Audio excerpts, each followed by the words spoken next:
So guys, IPL పునఃప్రారంభం అయింది కానీ కాలేదు.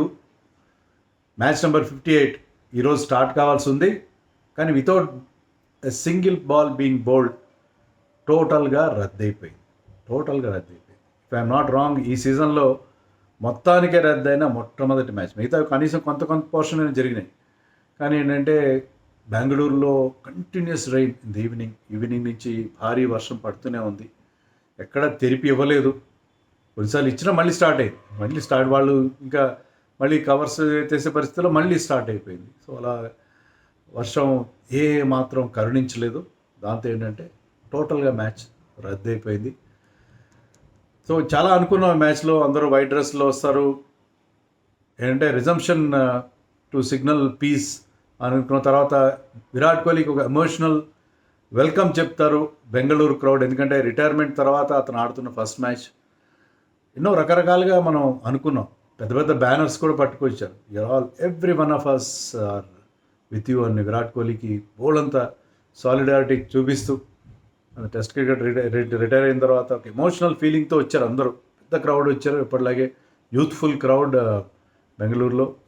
కానీ అందరి ఆశల మీద, అందరి ఎమోషన్స్ మీద నీళ్లు జల్లారు వరుణ్ దేవ్. బెంగళూరులో బ్రహ్మాండమైన డ్రైనేజ్ సిస్టమ్ ఉంది, సబ్-ఎయిర్ సిస్టమ్ ఉంది. దాంతో ఏంటంటే వర్షం ఆగి ఉంటే కనీసం 5 hours ఏ సైడ్ మ్యాచ్ కూడా జరిగేది. కానీ అలాంటి అవకాశం లేకుండా పెద్ద వారం దంచుకొట్టింది వాన. నాకు అర్థం కాని విషయం ఏంటంటే ఎందుకని ఇలాంటి వెన్యూస్ సెలెక్ట్ చేస్తారు. ఓకే, ఒకటి నిజం ఏంటంటే సెక్యూరిటీ కన్సర్న్స్ ఉంటాయి. మీరు చాలామంది అన్నారు హైదరాబాద్లో ఎందుకు మ్యాచ్లు పెట్టలేదు, హైదరాబాద్లో ఈవెన్ ప్లే ఆఫ్ జరుగుతాయని గ్యారెంటీ లేదు. ప్లే ఆఫ్స్ ఇక్కడ అనౌన్స్ ప్లే ఆఫ్స్ కూడా జరగాల్సి ఉంది. హైదరాబాద్లో ఎస్ఆర్హెచ్ మ్యాచ్ ఒకటి జరగాల్సి ఉంది. కానీ హైదరాబాద్ని అసలు సెలెక్ట్ చేయలేదు. ఒరిజినల్గా ఏమనుకున్నారు, southern cities Bengaluru, Chennai and Hyderabad ఈ మూడిట్లో జరుపుతారా అనుకున్నారు. సేఫ్గా ఉన్నాయి, బార్డర్కి దూరంగా ఉన్నాయి. బార్డర్ దూరంగా ఉండడం, దగ్గర ఉండడం కాదు. ఎందుకంటే IPL governing council, security agency, stake holders అంటే ఫ్రాంచైజీస్ అందరూ కలిసి కూర్చుని వెన్యూస్ సెలెక్ట్ చేసినప్పుడు ప్రైమరీ కన్సర్న్ ఏముంటుంది, సెక్యూరిటీ. మీరు అంటే బార్డర్కి దగ్గరగా జైపూర్లో పెట్టారు, మరొక అహ్మదాబాద్లో పెట్టారు, అది కాదు కదా. ఇప్పుడు ఏంటంటే కేవలం సెక్యూరిటీ, కేవలం బార్డర్కి దగ్గర ఉందా దూరం ఉన్నదని కాదు, ఇంటర్నల్ థ్రెట్స్ కూడా దృష్టిలో పెట్టుకోవాలి. ఇంటర్నల్గా కూడా ఏమైనా థ్రెట్స్ ఉంటాయా? ఎందుకంటే మనకి బార్డర్ నుంచే రావట్లేదు మనకి థ్రెట్స్. ఈవెన్ మనకి పెహల్గామ్లో వచ్చిన వాళ్ళు కూడా 250 kilometers దూరం వచ్చి వాళ్ళు అటాక్ చేశారు. మన దేశ భూభాగంలో 250 kilometers లోపలికి వచ్చి మన మీద అటాక్ చేశారు. సో అక్కడ ఏంటంటే సెక్యూరిటీ పర్సెప్షన్ అనేది చాలా ముఖ్యం. సెక్యూరిటీ ఎక్కడైతే మనకి సేఫ్గా, అబ్సల్యూట్లీ సేఫ్ అనుకునే వెన్యూస్ సెలెక్ట్ చేశారు. దాంతోపాటు ఓకే, అది దాంట్లో మనకి ఎలాంటి అభ్యంతరం లేదు, మనకి పలానా వెన్యూలో ఇచ్చే పలానా వెన్యూలో లేదు. కానీ ఏంటంటే మెయిన్గా ఈ వెదర్ కూడా చూసుకోవాలి కదా. బెంగళూరులో వర్షాలు, అకాల వర్షం, చాలా పెద్ద వర్షాలు పడతాయి బెంగళూరులో.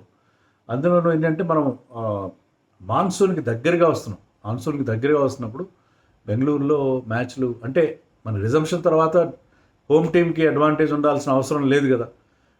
వేరే దగ్గర కూడా మార్చేయచ్చు. ఇప్పుడు Punjab team they are going to play in Jaipur, వాళ్ళకి అది హోమ్గా వాళ్ళు అడాప్ట్ చేసుకునే పరిస్థితి. అలాంటి మార్పులు చేస్తున్నప్పుడు బెంగళూరులో మ్యాచ్లు అవాయిడ్ చేసి ఉండాల్సిందేమో నాకు అనిపించింది. బెంగళూరులో మ్యాచ్లు అవాయిడ్ చేసి వర్షాలు పడితే అక్కడ చాలా పెద్ద వర్షాలు పడతాయి, గట్టి వర్షాలు పడతాయి. అలాంటప్పుడు బెంగళూరు అనేది మాన్సూన్ కింద దగ్గరగా వచ్చినప్పుడు ఐ థింక్ కరెక్ట్ కాదేమో అని అనిపించింది నాకు. చాలామంది అన్నారు హైదరాబాద్ ఎందుకు సెలెక్ట్ చేయాలంటే రీజన్ అదే, హైదరాబాద్లో సెక్యూరిటీ విషయంలో వాళ్ళకి, సెక్యూరిటీ ఏజెన్సీస్కి తెలుస్తుంది ఎక్కడ సేఫ్, ఎక్కడ అబ్సల్యూట్లీ సేఫ్ కాదనేది. దాన్ని దృష్టిలో పెట్టుకుని చేసుంటారు. సో అది విషయం. సో ఈ నో రిజల్ట్ వల్ల, లేకపోతే అబాండన్మెంట్ వల్ల ఎంకి పెళ్లి సుబ్బుసాకు వచ్చినట్టుగా ఈ వర్షం వల్ల కేకేఆర్ ఎలిమినేట్ అయిపోయింది. So they cannot qualify. వాళ్ళు కూడా 4th team get eliminated. So ఇంకా 6 టీంలు మాత్రమే బరిలో ఉన్నాయి. So along with Chennai, Hyderabad and of course Jaipur. ఇప్పుడు కోల్కతా కూడా ఎలిమినేట్ అయిపోయింది. So Kolkata defending champion is out of the race now.